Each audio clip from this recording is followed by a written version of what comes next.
Chicago, Vegas, Houston, Miami. Made to create.me.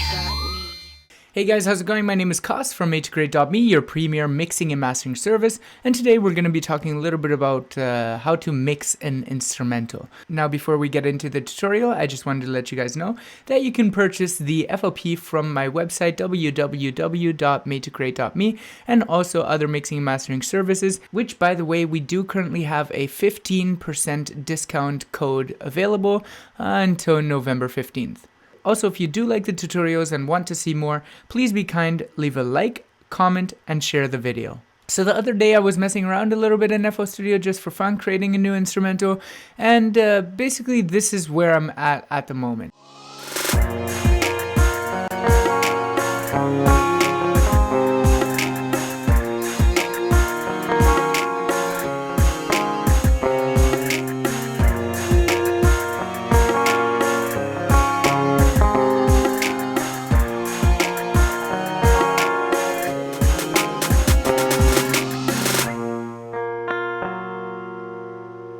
Now, I don't want to spend too much time on the creation of the instrumental itself, but more on the mixing aspect for once you finish creating the instrumental. In my opinion, one of the hardest parts about creating a beat is actually finishing it. So once you get to the point where you have a really solid bass, then what? What's next?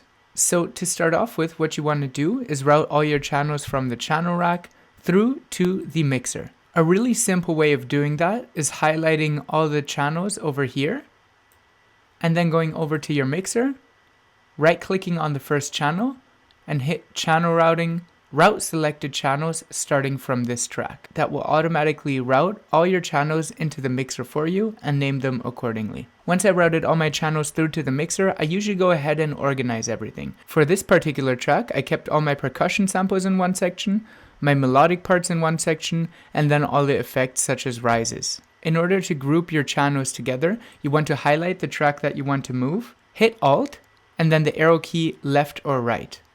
That will allow you to move the channel around as you please. Once you have all the channels in the right place, what you can do is hit Control if you're on a Windows or Command if you're on a Mac, click on one of the channels, and just drag over to all the channels that you want to highlight. Once you've done that, you can let go, right-click, and hit Create Group. From there, you'll be able to select an icon for the group and color code the group over here. That will help you with the session organization and workflow. In order to separate your groups, you can right-click on the first channel of a group and checkmark the separator option down here. Once I've organized the mixer and I have everything set up, I usually find the loudest part in my song. In this case, it's the chorus over here.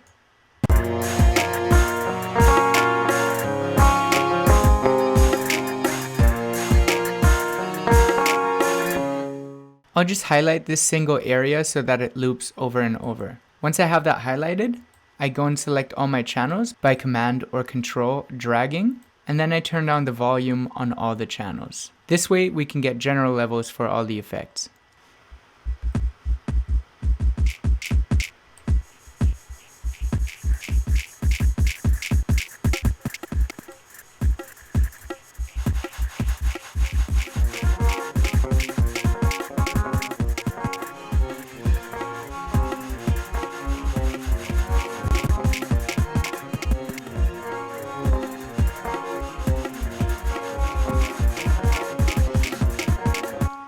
Generally, it's a good idea to start with a kick. Often, the kick is going to be the loudest instrument in the mix. So when you go ahead and adjust all your other instruments, you know not to make anything louder than the kick. Now, although this is typical for most instrumentals, some instrumentals make exceptions to that rule. But if you're just a beginner, this would be a good point to start. Also for now, I'm not going to worry about the instruments that are not playing in the selected part, such as my snare roll, snare 2, high whistle, and my reverse cymbal. I'll get to those later once we're done establishing a mix in this section that we're working on right now. Another thing that you should usually do before applying any effects is adjusting the pans. The reason why we're adjusting the pans first is because we want to make room for all the instruments to sit. If all the audio levels and pans are adjusted properly, that way we don't have to do too much work with equalizers or compressors.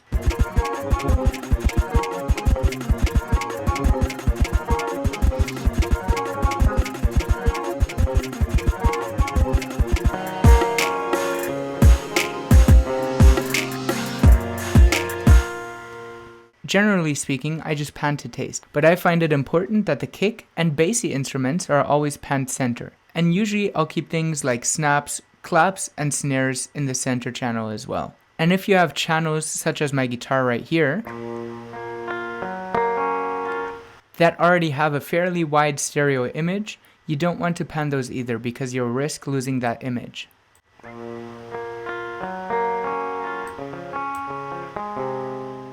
And usually the instruments that are considered to be the main instruments should stay in the center channel as well, such as my guitar right here. So once you have all the pans set up to the way you like them, now you can start applying all the effects as you wish and make finite adjustments to the channel volume as you see fit. I will usually right click to solo the instrument that I'm working on and bring in the other instruments as we go along. So let's start with the kick. I'm going to start with a parametric EQ just to shape the kick a little bit. And I usually roll off any of the frequencies that that instrument is not producing. So in order to do that, you just right click, hit type, high pass, and order steep 8. Then for the kick, I usually give it a little bit of a boost in the low ends. And if you want to find the exact frequency where the kick gets its punch from, you can take one of these knobs, scroll to make it a little bit tighter, and just hit play.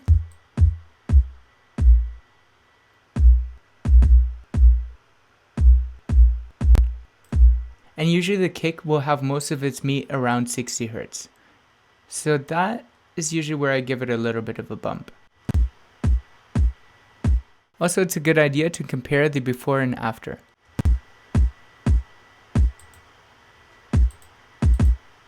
Usually with the kick, it's also a good idea to make any minor adjustments between 200 and 1000 Hz because that's usually where the muddiness sits.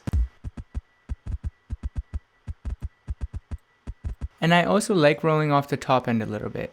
We can do this by right-clicking, selecting low pass. And then we can adjust the Q by scrolling our mouse wheel up or down.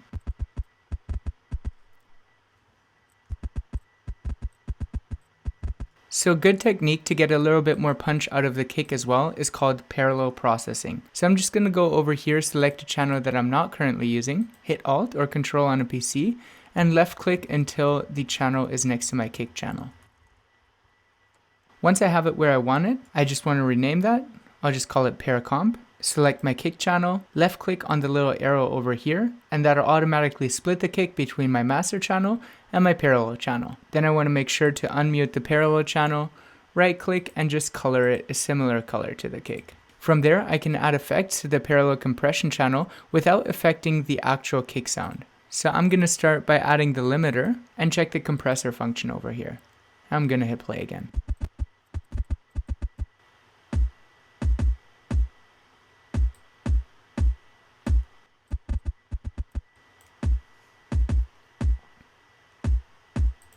Then in order to get it to sound a little bit more aggressive, I'm going to add the Fruity Wave Shaper and select the Fast Distortion 2 preset. That'll give the kick a little bit of a distortion sound to it.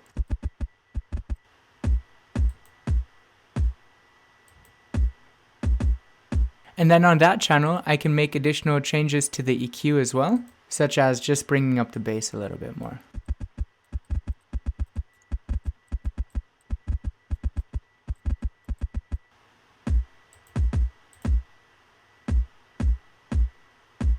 I also like adding effects such as reverb to that channel so that the kick itself can get a little bit more of a room feeling.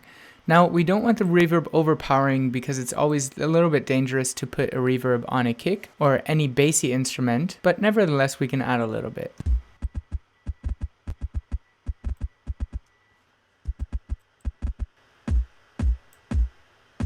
It's also a good idea that when you're adding reverb to a bassy instrument that you adjust the low cut over here, because otherwise the mix can get very muddy real quick.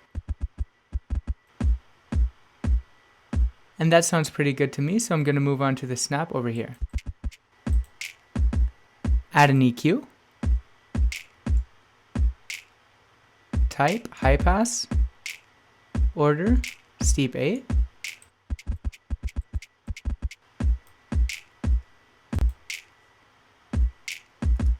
And usually adding a delay or reverb to sounds like that will make the whole mix stick together a little bit better.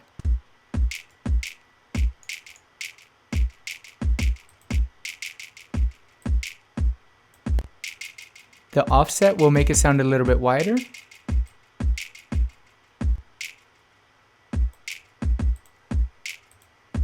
Now the reverb.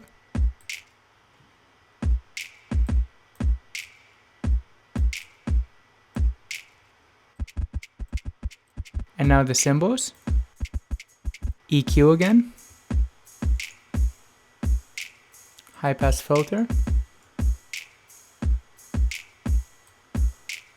Again, rolling off all the sounds that the cymbal does not make. Boosting a little bit in the high end. Adding a reverb. And now the hats.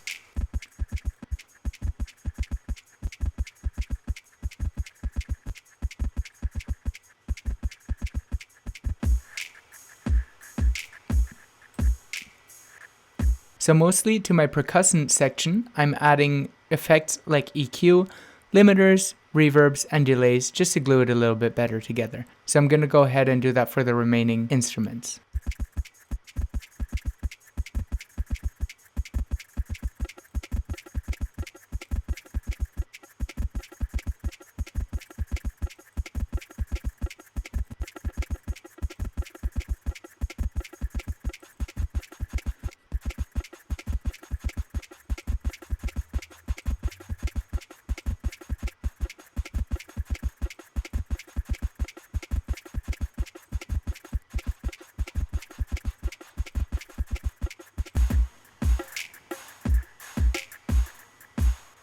And once we're happy with that, we can start bringing in the other instruments.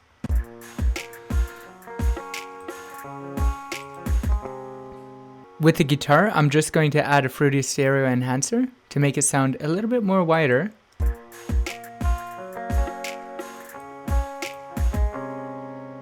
And also a compressor.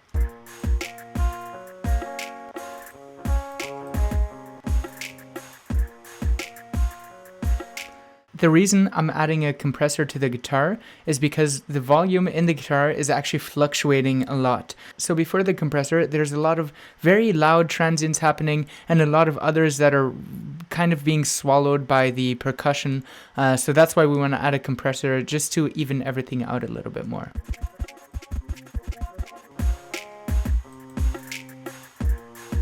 Doing that is going to help make the instrument sit a little bit better in the mix. Add a delay.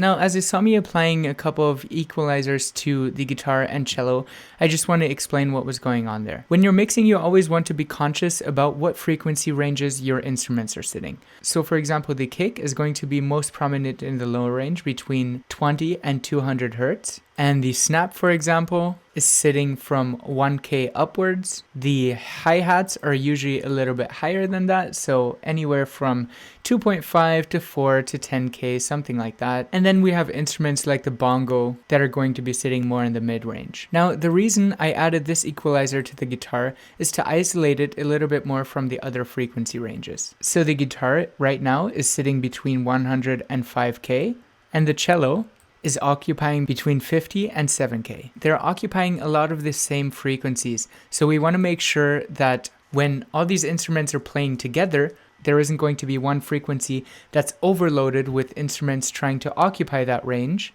because then our mix will sound muddy really quickly. So if you have two instruments occupying a similar frequency range, you can help combat this a little bit by using an equalizer or by panning them in separate directions.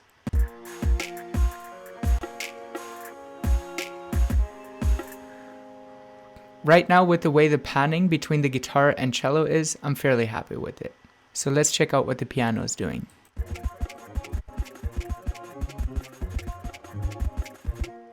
So the piano is one of the more bassy instruments. So I'm going to use a high pass filter on it to clean up the lower end.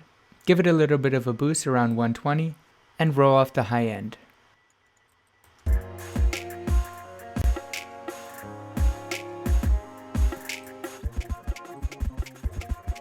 Compress it a little bit.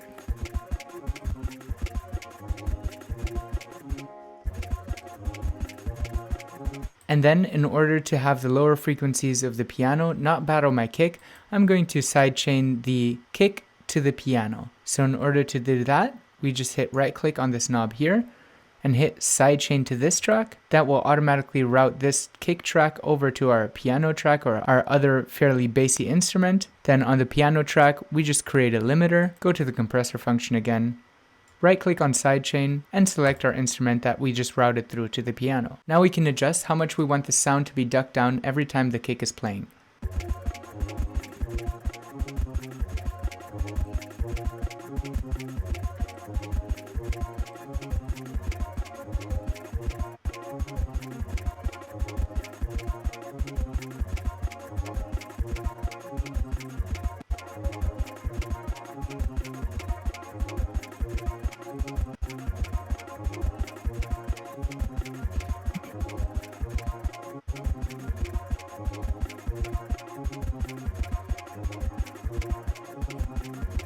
On the rise effect, I just want to add a pan to make it a little bit more interesting. So select Pan-O-Matic, hit pan, turn up the amount, and adjust the speed.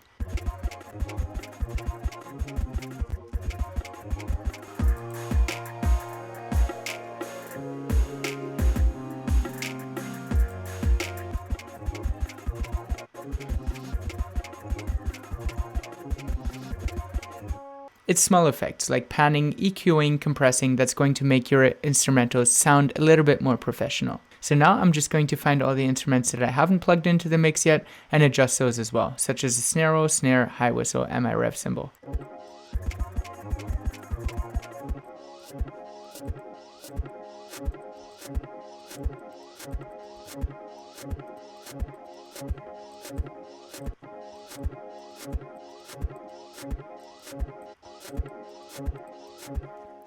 When you're adjusting the compressor on things like the kick or the snare, having a slower attack will give the snare a little bit more crack because it will allow the initial transient of when the sound is happening to pass through before the compressor cracks down on it.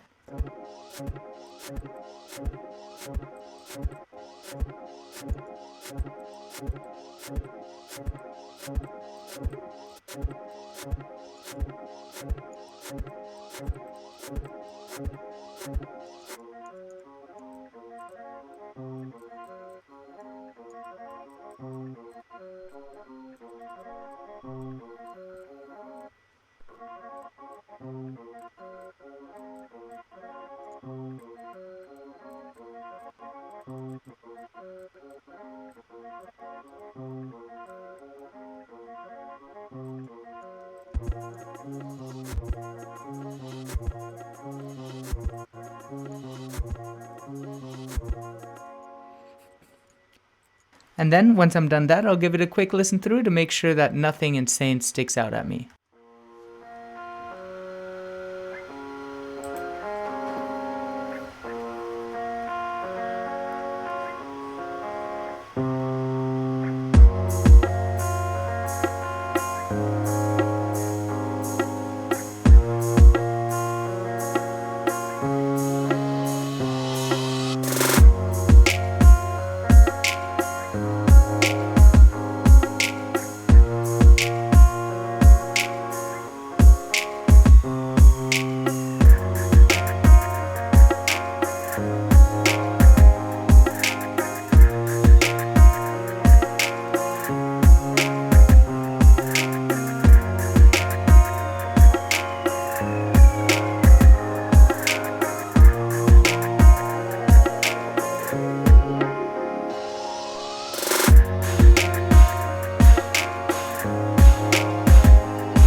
And as it stands, that mix sounds pretty good to me, so I'm just going to go ahead and save my project. Now I want to just select the loudest part one more time and add a limiter to the project to raise the overall volume.